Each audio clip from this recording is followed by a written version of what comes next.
हमारे चैनल में आप सभी का बहुत बहुत स्वागत है। आज मैं आप लोगों को काशी तमिल संगमम के बारे में बताने जा रहा हूँ। ये जो है करंट अफेयर्स है।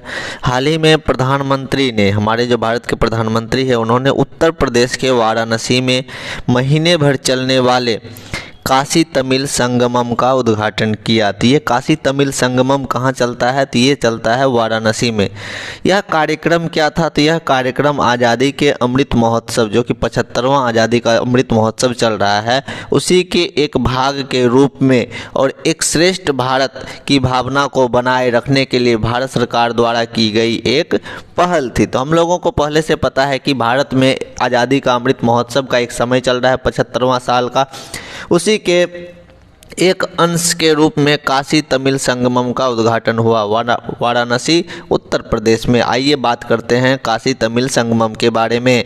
इसके परिचय को देखते हैं तो काशी तमिल संगमम भारत के उत्तर और दक्षिण के बीच ऐतिहासिक एवं सभ्यतागत संबंधों के कई पहलुओं का जश्न है। मतलब कि काशी तमिल संगमम स्पष्ट है नाम से ही। काशी यानी वाराणसी, यहाँ से बनारस की बात करते हैं, और दूसरा बात करते हैं तमिल संगमम की। तमिल यानी कि तमिलनाडु कर्नाटका की ओर से, यानी दक्षिण भारत और उत्तर भारत के बीच एक संबंध की बात है।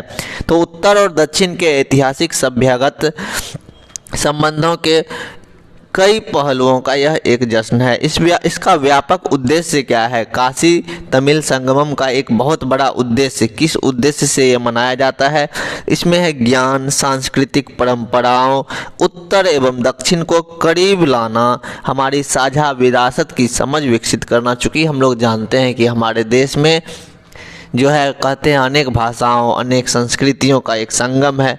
तो इसीलिए हमारा भी एक प्रयास है तमिल संगमम, काशी तमिल संगमम के माध्यम से उत्तर और दक्षिण को करीब लाना और एक दूसरे की विरासत के समझ को विकसित करना, इन क्षेत्रों के लोगों के बीच संबंध को और मजबूत करना। यह शिक्षा मंत्रालय द्वारा अन्य मंत्रालय जैसे संस्कृति मंत्रालय, कपड़ा मंत्रालय, रेलवे मंत्रालय, पर्यटन मंत्रालय, खाद्य एवं प्रसंस्करण, सूचना एवं प्रसारण इत्यादि उत्तर प्रदेश सरकार के सहयोग से आयोजित किया जा रहा है।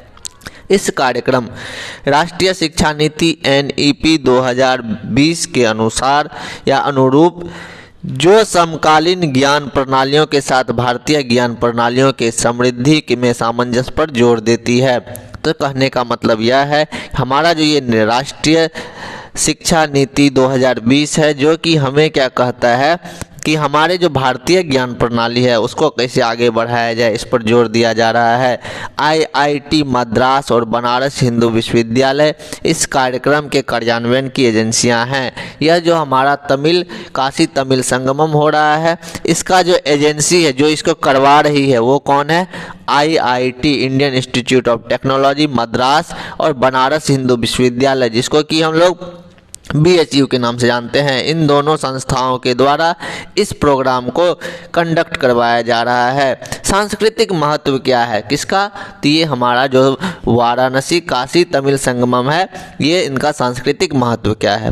15वीं शताब्दी में मदुरै के आसपास के क्षेत्र में शासन करने वाले राजा पराक्रम पांड्या शिव का एक मंदिर बनाना चाहते थे। उन्होंने एक शिवलिंग को वापस लाने के लिए काशी उत्तर प्रदेश की यात्रा की थी।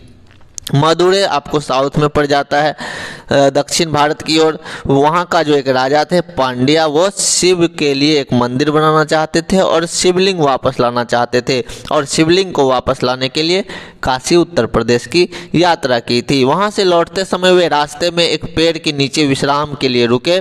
फिर उन्होंने जब यात्रा हेतु आगे बढ़ने की कोशिश की तो शिवलिंग ले जा रही गाय ने आगे बढ़ने से बिल्कुल मना कर दिया। पराक्रम पांड्या इसे भगवान की इच्छा समझा और शिवलिंग को वहीं स्थापित कर दिया, जिसके बाद उसका नाम पड़ गया शिवकाशी, तमिलनाडु के नाम से जाना जाने लगा। शिवकाशी तमिलनाडु। जो भक्त काशी नहीं जा सकते उनके लिए पांड्या ने काशी विश्वनाथ मंदिर का निर्माण करवाया। आज दक्षिण पश्चिम तमिलनाडु में तेनकाशी के नाम से जाना जाता है।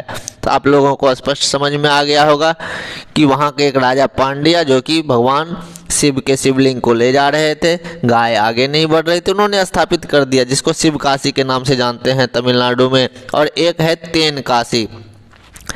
तेनकाशी कहाँ पर? जहाँ पर पांड्यों ने काशी विश्वनाथ मंदिर का निर्माण करवा दिया था और यह केरल के साथ राज्य के सीमा के करीब है। ये जो तेनकाशी है कहाँ पर है? केरल के साथ राज्य के सीमा को साझा करती है। तो हम लोग एक स्टोरी जान गए छोटी सी और इस न्यूज़ के बारे में भी समझ गए थोड़ा मोड़ा। तो अब हम लोग मिलते हैं अगले न्यूज़ को लेकर के। धन्यवाद।